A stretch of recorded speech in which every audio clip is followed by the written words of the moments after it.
the failure of Project One. Welcome back and good morning once again. You're watching Morning Express on KTN. And we're now getting into that conversation on the way it is here. And you can take part in the conversation on the hashtag that is Morning Express KTN. And also you can get in touch with us through KTN, at KTN News rather, at KTN Kenya, and at Joy Doreen Bira, in case you have something to say. In studio with me, I have Noah Akala, who is the Deputy Director for campaign for ODM. Thank you so much for joining us. Thanks for having me. Yeah, how's your Easter? Not bad. All right. And we also have Ambrose Wedder, who is a lawyer, resident panelist as well, here on The Way It Is. Good morning, Ambrose. Morning, thank you. Yes. How's your Easter? My Easter was very good. Yeah. Prayers and reflection. I saw some people, I don't know whether my friend was eating meat and, and jumping. And I said, Overled. All right. So I guess there's quite a lot that we can talk about this morning. Yes. But I'm just wondering, what has been the highlight for the entire last week before we even get into this conversation for you, Noah? For me, it's the confirmation that the IEBC, as presently constituted, cannot and must not be allowed to preside over the forthcoming 2017 general elections. Their rejection of the Okoa Kenya signatures and their subsequent press conference in which they flouted one or two signatures that had been represented as cows and, and goats and things like that, and turning an important national exercise into some kind of mockery is, for me, a confirmation that these people cannot be independent arbiters, and they do not begin to comprehend the enormity of the task bestowed upon them by the Constitution of Kenya. We must get rid of these people so as to avert a crisis come 2017. All right. And Ambrose, what's your highlight for the entire I week? think it was the Matiang'i's action on Kenya National Examination Council. I think it was an action that is laudable, action that is, the country has become an A country where more people get A's than those who get D's. That's true. Nowhere in the world do you find that people pass more than those who fail. So that for you to go and do Bachelor of Arts in kitchen management, you must have an A, 10 A's. It just means there is something flawed. And it came out that exams were being sold.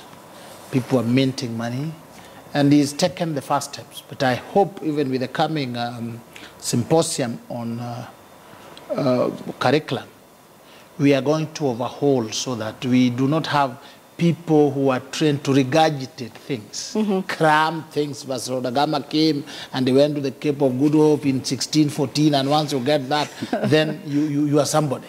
Right. So that we have people who can think, who can innovate. So I think the Matiang'i did very, very, very well. And Nkaiseri and also ensured that some of these people were arrested. And I would ask my friend Tobiko, if he has nobody to prosecute these guys, I am ready. You're ready to do that? We'll put our best mind to ensure that they're punished, because they have taken the country almost many years back.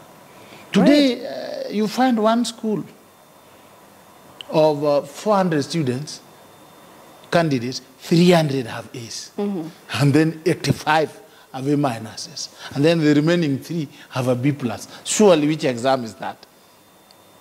Okay, that I guess has been the highlight for Ambrose, and maybe we're going to dig more into it just shortly. But let's get back to what Noah talked about. He talked about the vote of no confidence in the IEBC and just how they rejected about 741,000 signatures that were collected to push for that referendum on Okoa Kenya. I think did form quite a lot of conversation the entire last week, and the IEBC also did come out very publicly and say, you know what, there were reasons as to why those signatures were not verified or were rejected in this case. And some of the reasons they gave were that people were signing and putting a wrong passport number or a wrong ID number, and so many other reasons that they gave.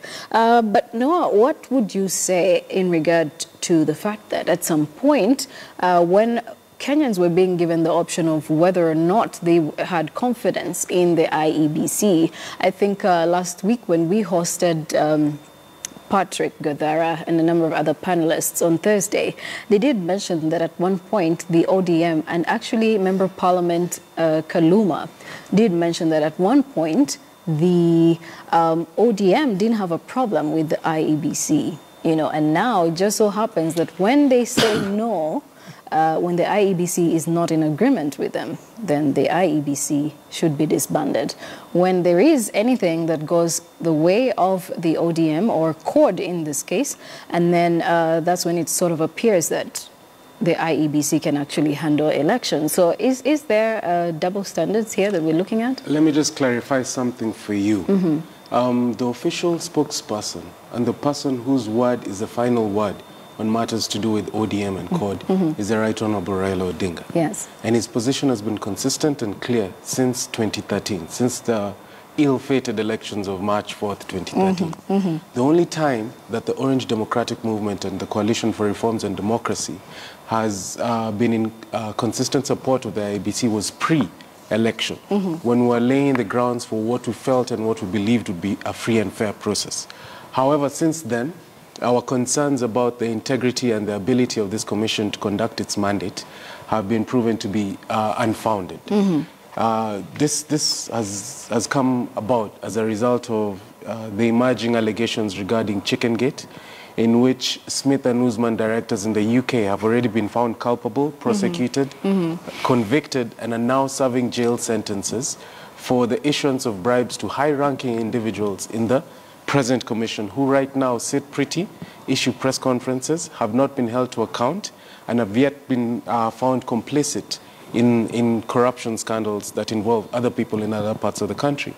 So for me, since 2013, we have been consistent that the IEBC does not have the political goodwill that it needs to be able to conduct elections in this country.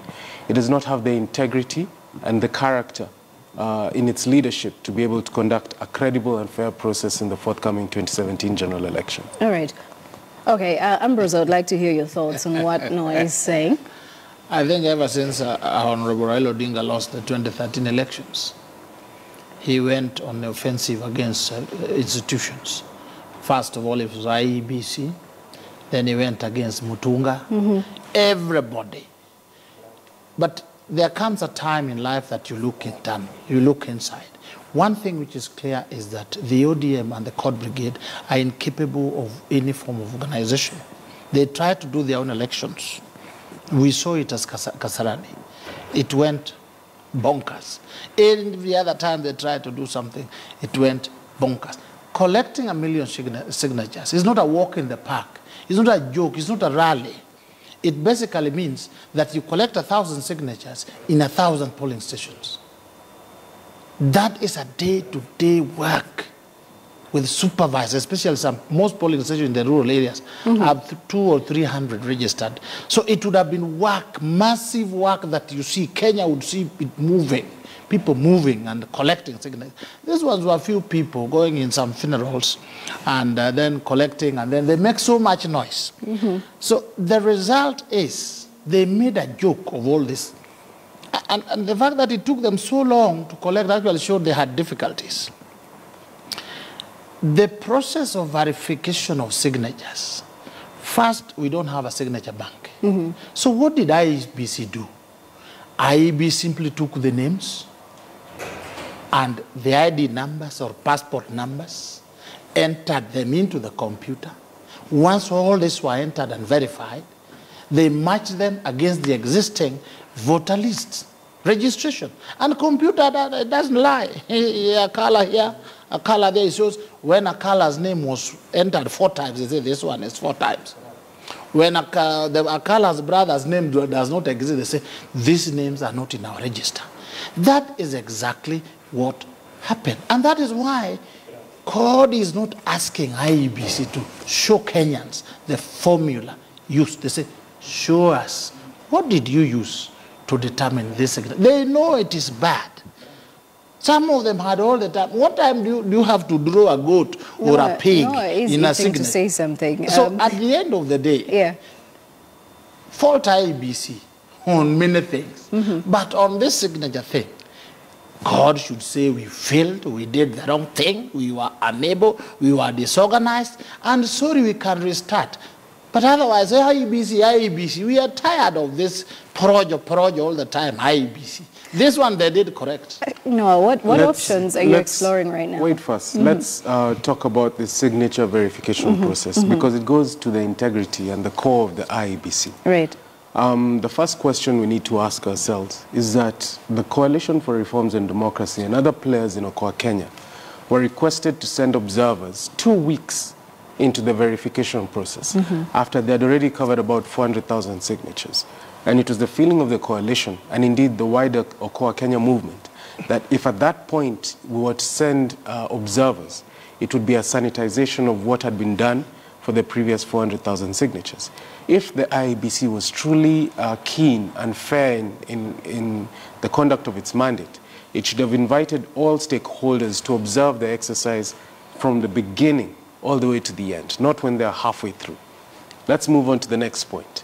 These people used about, if I'm not mistaken, 200 verification clerks. The IEBC is a public body, and the Constitution dictates that public bodies must conduct competitive recruitment when hiring staff. They did so for the mass voter registration clerks, but they did not do so for the for the signature verification clerks that were used in this exercise. So we as the Coalition for Reforms and Democracy are asking ourselves, who did this verification? Who were they? When were they hired? Where did they come from? These are very pertinent questions. And finally, there's a question that's been hanging over Kenyans' heads since the 2013 general election and actually formed the basis of the 2013 presidential petition in the Supreme Court, which is, can the IEBC show us the register that they used for verification? In the 2013 general election, there were 5 different registers that were used for voting. Can they show us which single register was used for signature verification? Even if it's the verification of ID numbers or of voters, which register did they use? They've been unable to publish this in the past. And by the way, there's a big shock coming for you and other naysayers against the Okoa Kenya movement, which is that we kept an inventory of all the signatures that were submitted to the IEBC. And we'll be publishing these signatures to show to Kenyans that indeed we did cross the 1 million threshold. And when we do so, what will the IEBC and other people like my learned senior here say? All right, let's wait for that time. Just a reaction. And now it is also emerging, they were also invited to attend verification. And they brought a lot of arguments. They even didn't go. They were told, they would have verified their others. But he has given the reasons. He has given reasons. How do you observe something that is now, halfway let me ask, if they have done only 400, you verify the other remaining 1.2 million. Then you say, let's go back to the other ones. But this boycott... That is not what they said. What they said is that... Let me finish, my brother. Let me but you're making your premises on the basis of a wrong assumption. Let me finish. This thing, I didn't know that you were even invited for the verification. And what did Okoa Kenya do? They rejected it. Why? Because they had very many academic reasons as to why. Signatures are alleged to have been verified by that point in time. That's no longer... That's no longer... So can we actually say that all the 741,000 signatures were actually rejected on grounds based on what you just mentioned about the ID numbers? Because that's really a huge number we're looking at for rejected signatures. What they did, I've just explained that for you to collect just 1 million signatures, you need to collect at least simple maths, 1,000 signatures in 1,000 polling centers. Most of our polling centers, apart from the ones in urban areas, have hardly 300. In other words, even during the collection, you would have seen it. You saw the voter registration and you could see it everywhere. Now, this one of theirs was some quiet form of collection.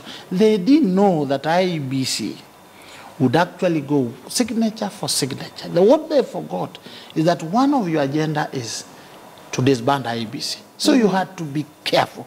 But in the usual careless manner that a court handles their affairs, they handled and they were caught in the act. Then they were called. Now we are verifying.